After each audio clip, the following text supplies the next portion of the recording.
देखिए नीरज भाई हजूर वही बात बोल रहे हैं हजूर। 1 मिनट ले लेंगे सर, आप छोड़ दीजिए। आप बोल रहे हैं भूमिहीन के बारे में, वही धान अधिप्राप्ति में काल का जड़ है महोदय। 80% लोग भूमिहीन से लेता है अनाज और 20% भूमि वाले से लेता है। वही असली काल का जड़ है, उसी को रोकना है और उसी को बढ़ावा देना चाहते हैं। ये गंभीर सवाल है।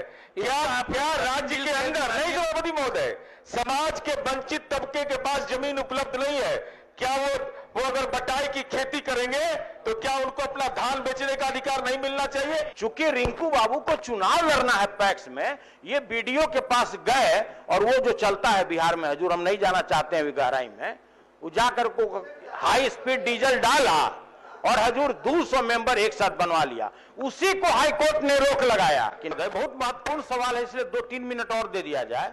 अब मान लिया कि कोई नौकरी कर रहा है हजूर आसाम में, कोई कर रहा है महाराष्ट्र में, अब वो यहां पर आएगा, चूंकि पैसा वहां कमा लिया, कहेगा कि हम पैक्स अध्यक्ष बनना चाहते हैं, तो यह देखना पैक्स अध्यक्ष और उसके कार्यकारिणी का दायित्व बनता है। ठीक है, हो गया। नीरज बाबू, क्या परिभाषा? किसान भी 3 तरह का होता है, किसान भी 3 तरह का होता है। क्या परिभाषा है किसान का? हर लोग तो किसान है। किसान इसमें कैसे बस अभी देखिए महोदय जगह पर आ गए। पैक्स का नियम यह था कि जिसके पास भूमि है वही मेंबर बन सकता है। सरकार क्या किया? सरकार किया कि आपके पास भूमि है कि नहीं है हमको कोई लेना देना नहीं है। चूंकि रिंकू बाबू को चुनाव लड़ना है पैक्स में, ये बीडीओ के पास गए और वो जो चलता है बिहार में हजूर, हम नहीं जाना चाहते हैं गहराई में, वो जाकर को हाई स्पीड डीजल डाला और हजूर 200 मेंबर एक साथ बनवा लिया। उसी को हाई कोर्ट ने रोक लगाया कि नहीं, यह चूंकि ऑटोनोमस बॉडी है पैक्स, व्यापार मंडल या कोई भी सहकारी समिति, इसमें आप जबरदस्ती किसी को थोप नहीं सकते हैं, जबरदस्ती इसमें किसी को आप सदस्य नहीं बना सकते हैं। राष्ट्रीय स्तर पर किसान की परिभाषा तय है। किसान का मतलब भूधारी केवल नहीं होता है। किसान खेती से जुड़े हुए तमाम लोग, चाहे वह कृषक मजदूर हो अथवा मत्स्य पालन करता हो अथवा विभिन्न व्यवसाय जो किसानों का जुड़ा हुआ है, वो सब लोग किसान की परिभाषा के तहत चिन्हित होते हैं। और हम ये सदन को बताना भी चाहते सभापति महोदय, जब श्रद्धेय अटल जी की सरकार बनी और माननीय नीतीश कुमार जी देश के कृषि मंत्री बने, तो पहली बार किसान की परिभाषा तय हुई कि कृषक केवल भूधारी नहीं होता है बल्कि उससे जुड़े हुए लोग। और यही कारण है हमारी समझ से, मैं ऐसे सुनील और इसके विशेषज्ञ हैं, कि आप देखिएगा कि पैक्स में जिनके पास जमीन नहीं है उनको भी अपना उत्पादन पैक्स में बेचने का अधिकार प्राप्त है। इसका मतलब तो साफ हो गया ना कि केवल खेत जिनको है उन्हीं के पास नहीं।